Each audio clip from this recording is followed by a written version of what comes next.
अंगद कोढ़ रहित हो गया और अपनी माता के पास बिन बुलाए ही चला गया। उसे आया देखकर पार्वती माता प्रसन्न होकर हंसने लगी तो पुत्र ने पूछा कि हे मातेश्वरी, आप मुझे देखकर क्यों हंस रही हो? तब माता ने कहा, हे पुत्र, मैं व्रत के प्रभाव को देखकर हंसी हूँ। यह तुम्हारे पिताजी का बताया हुआ मनसा वाचा का व्रत है। यह व्रत मैंने किया तभी तो तुम आ गए हो। इस बात को सुनकर पुत्र ने कहा कि हे अम्बे, मैंने भी यह व्रत किया था, इससे कोढ़ भी मिट गया। पार्वती माता ने कहा कि हे पुत्र, अब तेरी क्या इच्छा है सो कह। तब उस पुत्र ने कहा कि हे मातेश्वरी, मुझे उज्जैन नगरी का राज्य करने की और वहाँ की राजकुमारी से ब्याह करने की इच्छा है। पार्वती जी ने कहा कि जा, तुझे उज्जैन का राज्य मिल जाएगा, तो फिर इस मनसा वाचा के व्रत को कर ले। इस प्रकार उसने 4 वर्ष यह उत्तम व्रत किया, तब उसे उज्जैनी का राज्य मिल गया। अब नारद जी राजा युधिष्ठिर से कह रहे हैं कि उसे राज्य किस प्रकार मिला सो सुनो। उज्जैन के राजा रानी वृद्ध हो गए थे, उनके कोई पुत्र नहीं था, केवल एक राजकुमारी थी। राजा रानी ने सोचा कि इस कन्या का विवाह किसी राजकुमार से करके उसको राज्य दे देवे। ऐसा निश्चय कर एक स्वयंवर रचा, जिससे देश देश के राजकुमार आए। तब एक हथनी को श्रृंगार करा के पूजा करके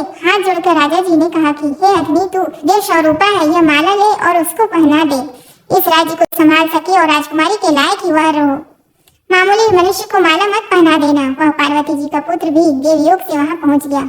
हथनी ने उसके ही गले में माला डाल दी, परंतु लोगों ने कहा कि यह तो हथनी की भूल है, यह कोई राजकुमार नहीं है। ऐसा कहकर उस लड़के को तो दूर हटा दिया और हथनी का पुनः माला दी गई और प्रार्थना की गई कि हे माता, जो इस राज्य के लायक हो उसको ही माला पहनाना। हथनी ने दूसरी बार भी दूर जाकर उसी के गले में माला डाल दी। तब लोग कहने लगे कि हथनी ने हट पकड़ ली और मार पीट कर उस बालक को दरवाजे से बाहर निकाल दिया एवं पुनः हथनी पर गणपति की मूर्ति स्थापित करके वही प्रार्थना की। वह देव रूपी हथनी थी, इसलिए दरवाजे के बाहर निकलकर उसी बालक के गले में उसे तीसरी बार माला डाल दी। तब राजा ने नगर सेठ को बुलाकर कहा कि तुम इसको ले जाओ और बारात सजाकर हमारे यहाँ ले आओ। राजा की आज्ञा मानकर सेठ उसको ले गया। राजा ने भी पंडितों को बुलाकर लग्न का दिन निश्चय कराया और अपनी कन्या का विवाह उस बालक के साथ कर दिया और अपने खर्च के लिए थोड़े से गांव रख कर सारा राज्य बेटी जवाई को कन्यादान में दे दिया। विवाह के पश्चात वह बालक और राजकुमारी महलों में गए। अब वह राजा हो गया। अब राजा की रानी ने पूछा कि हे पतिदेव, आप अपनी जात और नाम तो बताइए। तब उस वर ने उत्तर दिया कि मेरा नाम अंगद है, महादेव जी मेरे पिता और पार्वती जी मेरी माता है। तब राजकुमारी ने कहा कि महाराज, इस बात को तो इस मृत्यु लोक के लोग मानेंगे नहीं, सत्य सत्य बताइए। तब राजकुमारी के पति अंगद जी ने अपनी जन्म की सारी कथा कर दी। चौपड़ पासे के खेल से साखी बनाने के लिए माता पार्वती जी ने अपनी माया से मुझे बनाया था और महादेव जी महाराज ने अपने मंत्र बल से मुझे संजीवन किया था। फिर जिस प्रकार मुझे श्राप दिया, जिस प्रकार इंद्राणी आदि देवताओं की स्त्रियों ने मुझे मनसा वाचा व्रत बताया, जिसको मैंने 4 वर्ष तक किया, तब माता पिता के पास वापस पहुंचा। माता ने मुझे गले लगाया और कहा कि अब तुम्हारी क्या इच्छा है। तब मैंने माता जी से उज्जैनी की राज की इच्छा प्रकट की। फिर माता जी ने कहने पर मैंने 4 वर्ष मनसा वाचा नाम से प्रसिद्ध पिता शिव जी का व्रत किया। इसी व्रत के प्रभाव से आज मुझे उज्जैन का राज्य मिल गया और तुम जैसी रानी मिली है। परंतु मेरी राज्य की अवधि पूरी हो गई है। अब मैं अपने माता पिता के पास कैलाश जाता हूँ। तुम्हारी क्या इच्छा है सो कहो, मैं वरदान दे जाऊँ और उपाय बता जाऊँ। इतना वचन सुनकर राजकुमारी ने कहा कि महाराज, मैं तो पुत्र धन तथा राज्य का सुख चाहती हूँ। अंगद जी ने अपनी रानी को वही मनसावाचक शिव जी का व्रत बता दिया और कहा कि बिना मेरे वह गर्भवास के पुत्र होगा। ऐसा कहकर अंगद जी कैलाश चले गए। पति की आज्ञा अनुसार राजकुमारी ने 4 वर्षों तक यह उत्तम कार्य किया। इससे महादेव जी प्रसन्न हो गए। एक दिन इस रानी ने दासी से कहा कि जा जल की झाड़ी ले आ, मैं दातुन करूंगी। दासी ऊपर गई तो क्या देखती है कि सोने की पालकी में एक छोटा सा सुंदर बालक सो रहा है और मुंह में अंगूठा चूस रहा है। दासी ने जाकर रानी जी से यह बात कही। रानी जी ने जाकर बालक को उठा लिया और भगवान शंकर जी से प्रार्थना की कि हे प्रभु, यदि यह आपने यह बालक दिया है तो मेरे स्तनों में दूध की धारा भी निकलनी चाहिए। इतना कहते ही उसके स्तनों में दूध आ गया। इस प्रकार वह बालक बड़ा होने लगा।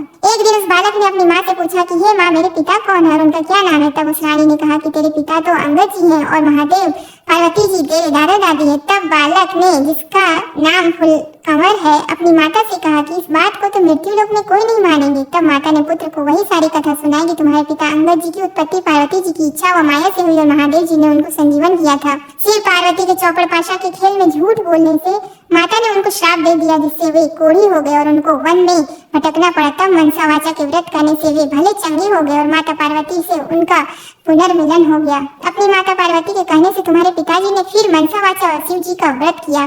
तब उनको उज्जैन का राज्य मिल गया। वह उनका मुझसे विवाह हो गया। उनकी अवधि कुछ ही दिन की थी, इसलिए वे अपने माता पिता के पास कैलाश चले गए और उनके बताए हुए व्रत को 4 वर्ष करने से बिना गर्भवास के ही तुम मेरे यहाँ पुत्र रूप से उत्पन्न हुए। अब तुम्हारी क्या विलासा है, सो मुझे बताओ। माता के वचन को सुनकर पुत्र ने कहा कि हे माता, मेरी इच्छा चेदी राजा की कन्या से विवाह करने की है, क्योंकि मैंने उसकी प्रशंसा सुनी है। तब माता ने कहा कि हे पुत्र, तू भी मनसावाचा का व्रत करे। इस व्रत के करने वाले के लिए कुछ भी दुर्लभ नहीं है। पुत्र ने भी 4 वर्ष तक व्रत किया। तब भगवान शंकर जी ने चेदी राजा को स्वप्न में आदेश दिया कि मेरे कहने से तू अपनी राजकुमारी को विवाह उज्जैन के राजकुमार से कर दे। चेदी राज ने भगवान शिव के वचन माने और अपनी कन्या का विवाह उज्जैन के राजकुमार से कर दिया। अब वह राजा हो गया। एक दिन वह शिकार खेलने वन में गया। वहाँ उसके कोई शिकार हाथ नहीं आया। भूख प्यास से व्याकुल होकर वह एक बाग में जाकर आराम करने लगा। देव योग से वहाँ कोई ब्राह्मण आ गया। उसने राजा को श्री नरी पंचांग सुनाया कि आज कार्तिक सुदी चौथ है, सो आज मनसावाचा के व्रत का उजीरना है। राजा ने कहा कि महाराज, मुझसे तो भूल हो गई, आप हमें अब पूजन करा दें। ब्राह्मण ने पूजा के लिए शहर में रानी जी को खबर भेजी कि राजा साहब शिकार के लिए यहाँ वन में ठहरे हुए हैं। आज कार्तिक सुदी चौथ का उजीरना है, इसलिए 4.25 सेर आटा, 1.25 सेर घी, 1.25 सेर गुड़ का चूरमा बनवाकर मंगवाना है। इस पर रानी ने सोचा कि फौज के कई आदमी साथ हैं, इतने से चूरमे से क्या होगा, तो उसने गाड़ी भरकर भेज दिया। नियम विरुद्ध अधिक प्रसाद होने से महादेव जी ने कोप करके राजा को स्वप्न में कहा कि तुम अपनी रानी को निकाल दो, नहीं तो तुम्हारा राज्य नष्ट कर दूंगा।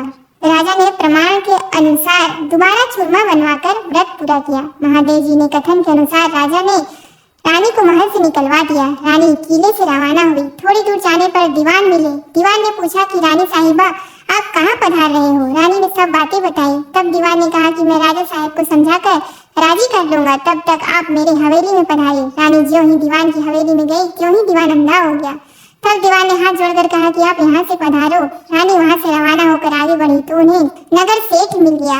उसने भी यही कहा कि राजा साहब को 1-2 दिन में मना लेंगे, तब तक आप हमारे घर पर ही विराजे। रानी नगर सेठ के घर गई तो सेठ की हुंडिया चलने से बंद हो गई और कई उपद्रव होने लगे। तब सेठ ने भी हाथ जोड़कर कहा कि रानी जी, आप यहाँ से पधारो। रानी वहाँ से आगे गई तो राजा जी का कुम्हार मिला। उसको रानी पर दया आ गई। वह रानी को अपने घर ले गया। कुम्हार के घर पर आने के जाते ही उसका मियाँ फूट गया, जिससे सारे बर्तन टूट गए और कुम्हार भी अंधा हो गया। तब कुम्हार ने भी रानी को अपने घर से निकल जाने की प्रार्थना की। आगे जाने पर एक माली मिला। उसने पूछा, आप कहाँ पधार रही हो? तो रानी ने कहा कि राजा साहब ने मुझे देश निकाला दिया है। तो माली को दया आई और वह रानी को अपने बाग में ले गया। माली ने कहा कि जब तक राजा जी का क्रोध मिटे तब तक आप यहाँ बाग में ही रहो। पर रानी के बाग में जाते ही बाग के पेड़ पौधे सब सूख कर जलने लगे। क्यारियों का पानी भी सूख गया और माली को भी कम दिखने लगा। तब माली ने भी रानी से वहाँ से चले जाने के लिए कह दिया। रानी वहाँ से निकलकर विचार करने लगी कि मुझसे ऐसा क्या पाप हो गया है कि मैं जहाँ जहाँ भी जाती हूँ वहाँ अनर्थ सा होने लगा है। ऐसा सोचते सोचते रानी ने देखा कि आगे 2 रास्ते हैं। पूछने पर मालूम हुआ कि एक तो 6 महीने का रास्ता है, वह दूसरा 3 ही दिन का है। रानी 3 ही दिन के रास्ते से चली। आगे जाते जाते क्षिप्रा नदी मिली। रानी ने दुख के मारे उसमें कूद कर आत्महत्या करनी चाहिए, पर ज्यों ही वह नदी में कूदी तो नदी ही सूख गई। आगे चलने पर एक पर्वत आया। उसने सोचा कि इस पर चढ़कर गिर पड़ूं। वह चढ़कर गिरने लगी तो पर्वत जमीन के बराबर हो गया। आगे जाने पर एक सिंह दिखा दिया। रानी ने सोचा कि इस सिंह को छेड़ूं तो शायद यह मुझे खा जाए तो अच्छा ही है। उसने सिंह पर हाथ फेरा तो सिंह पत्थर का हो गया। आगे जाने पर बड़ा भारी अजगर सांप दिखाई दिया। रानी ने मरने के लिए उस बड़े सांप को छेड़ा तो सांप रस्सी बन गया। रानी हार खाकर और आगे चली तो क्या देखी है कि वहाँ एक बड़ा भारी पीपल का वृक्ष है। उसी के पास एक सुंदर कुआं और एक मंदिर बना हुआ है। वह मंदिर में जाकर मुंह ढककर बैठ गई और ओम नमः शिवाय इस पंचाक्षरी मंत्र को जपने लगी। उस दिन कार्तिक शुदी चौथ का दिन था। मंदिर का पुजारी नाथ सामान लेने गांव में गया था। वहाँ उसको कुत्ते ने काट खाया। तब पुजारी नाथ ने विचार किया कि हमारे आश्रम में ऐसा कौन पापी आ पहुँचा है जिसके कारण ये उत्पात हो गया। मंदिर जाकर नाथ ने एक स्त्री को बैठी देखा तो कहने लगा, आज यहाँ कोई डाकिन या भूतनी आ गई है। तब रानी ने विनय पूर्वक कहा कि महाराज, मैं ना तो डाकिन हूँ ना भूतनी, मैं तो मानवी हूँ, आकाश की घेरी और जमीन की झेली हुई दुखी स्त्री हूँ। यदि आप मुझे धर्म की बेटी बनाओ तो अपना सारा भेद कहूँ। नाथ ने यह स्वीकार कर दिया और रानी ने अपना सारा भेद कह दिया और वहाँ से चलने लगी। तब नाथ ने उजीरना का एक लड्डू उसे दे दिया। लड्डू को देखते ही रानी को व्रत याद आ गया। नाथ ने भी बता दिया कि आज कार्तिक शुदी चौथ है, यह मनसा वाचा के व्रत का प्रसाद है। इसका नियम है कि राजा को तो वो भी अधिक प्रसाद ना बनाए और गरीब हो तो भी कम ना बनाए। यह एक भाग का लड्डू है। तब रानी के समझ में आ गई कि मैंने प्रसाद का चूरमा ज्यादा भेजा था, इसलिए यह महादेव जी का दोष हुआ है। ऐसा विचार कर रानी ने नाथ जी से प्रार्थना की कि हे महाराज, इस व्रत को अब मैं भी करना चाहती हूँ। तब नाथ ने कहा कि यह श्रावण शुदी चौथ आ रही है, इस दिन से तुम व्रत शुरू करो। फिर नाथ जी ने कंवारी कन्या से पूणी कटवाकर उसका डोरा बना दिया। पूजन का सामान लाकर सोमवार के सोमवार व्रत और पूजन करती रही। तब कार्तिक सुदी चौथ आई। तब नाथ जी गांव जाकर सामान ले आए। 1.25 सेर घी, 1.25 सेर गुड़, 4.25 सेर आटा का चूरमा बनाया। चूरमा के 4 भाग किए और शिव पार्वती की मनसा वाचा पूजा की। इस तरह व्रत करते करते 4 वर्ष बीत गए तो महादेव जी महाराज ने राजा को स्वप्न में दर्शन देकर कहा कि राजन, अब तू रानी को बुलवाओ, नहीं तो मैं तेरे राज्य का नाश कर दूंगा। तब राजा ने कहा कि महाराज, अब रानी का पता लगना कठिन है, आपकी आज्ञा से ही तो उसे निकाला था। तब महादेव जी ने कहा कि हे राजन, तू 4 विश्वासी नौकरों को पूरब के दरवाजे पर भेज दे। वहाँ बिना नाथे हुए बैलों की गाड़ी आएगी। वह गाड़ी वहीं जाकर ठहरेगी जहाँ पर तुम्हारी रानी है। प्रातः काल राजा ने 4 आदमी भेजे। आगे बिना नाथे हुए बैलों की गाड़ी आई। उसमें से चारों बैठ गए और उसी मंदिर तक चले गए जहाँ पर रानी थी। वहाँ रानी को पहचान कर सेवकों ने कहा कि हे रानी जी, अब पधारिए, राजा साहब ने आपको बुलाया और इसी कार्य के लिए हमको भेजा है। तब रानी ने नाथ जी से कहा कि मैं आपकी धर्म की बेटी हूँ, सो आप मुझे सीख देकर भेजो। तब नाथ जी ने मिट्टी के हाथी, घोड़ा व पालकी बनाकर मंत्र के छींटे दिए, जिससे वे सच्चे हाथी घोड़ा पालकी बन गए। रानी ने नाथ जी से फिर कहा कि हे पिताजी, आते समय रास्ते में मेरे रहने से कई जीवों का नुकसान हो गया था, तो उनका भी उद्धार हो जाए, नहीं तो यह पाप भी मुझको ही लगेगा। तब नाथ जी ने शिव जी के निर्माल्य स्नान कराए जल की एक झाड़ी भर दी और कहा कि बेटी, तू इस जल का छींटा ओम नमः शिवाय कहकर डालती जाना, तो तेरे सारे पाप निवृत्त हो जाएंगे। अब तो रानी शिव पार्वती जी को और नाथ जी को साष्टांग नमस्कार कर लेने और आए 4 सेवकों के साथ रवाना हो गई। जाते जाते वही सर्प आया। तब शिव जी से प्रार्थना करने लगी कि प्रभु, मेरे पाप से यह सर्प रस्सी बन गया था, अब यह फिर से सर्प हो जाए। ऐसी प्रार्थना कर झाड़ी के जल से उसके छींटे दिए, जिससे वह पहले के समान सर्प बन गया। आगे वही शिव जो पत्थर का हो पड़ा था मिला। उसके भी रानी ने झाड़ी के जल से छींटे दिए तो वह भी जीवित होकर जंगल में भाग गया। आगे चलने पर वह पर्वत आया जो जमीन के बराबर हो गया था। प्रार्थना करके जल के छींटे देने से वह भी पहले जैसा पर्वत हो गया। आगे जाते जाते वही नदी आई जो सूख गई थी। रानी ने शिव जी का ध्यान कर जल के छींटे दिए, जिससे वह भी गहरे और स्वच्छ जल वाली नदी फिर से हो गई। अब रानी जी ने पालकी हाथी घोड़े से किले में भेज दिए और वह खुद उसी बाग में गई जो पहले सूख गया था। बागवान ने कहा कि रानी जी, आओ, आप क्यों आई हैं? पहले की आपने आने से यह बाग उजड़ गया था। पर रानी के समझाने पर माली ने फाटक खोला।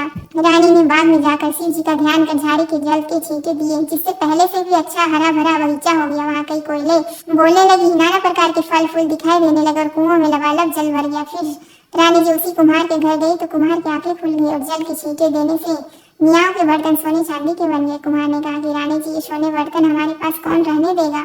तब रानी जी ने कहा कि इनमें से 4 बर्तन राजा की भेंट कर देना। इसी तरह रानी नगर सेठ के घर गई तो उसकी हंडिया सिकरने लगी। तब व्यापार में लाभ होने लगा। तब नगर सेठ ने कहा कि अन्नदाता जी, आपके पधारने से हमारे यहाँ रिद्धि सिद्धि हुई है। इस खुशी में मैं सारी नगरी को जिमाना चाहता हूँ।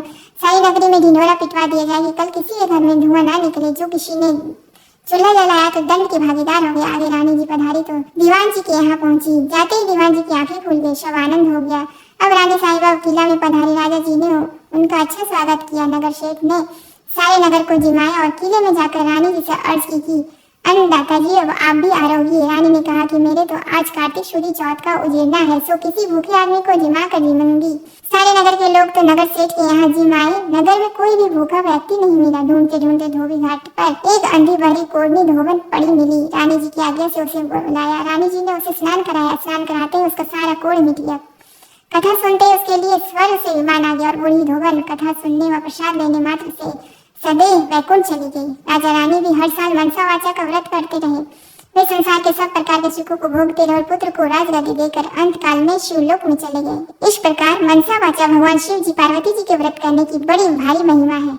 श्रावण सदी के सोम से कार्तिक सुदी चौथ तक यह व्रत सब मनोवांछित फल को देने वाला। इस मनसा वाचा के व्रत को करने वाले मनुष्य की सभी कामनाएं शिव जी महाराज पूर्ण कर देते हैं। पुत्र नहीं हो या होकर जीवित नहीं रहता हो तो इस व्रत के करने से स्त्री पुत्र का सुख अवश्य प्राप्त करती है। इसी प्रकार पुरुष को स्त्री का और स्त्री को पति का सुख सौभाग्य प्राप्त होता है। जिसके कमाई धंधा ना हो तो इस व्रत के करने से श्री शंकर भगवान उसे जीविका प्रदान करते हैं।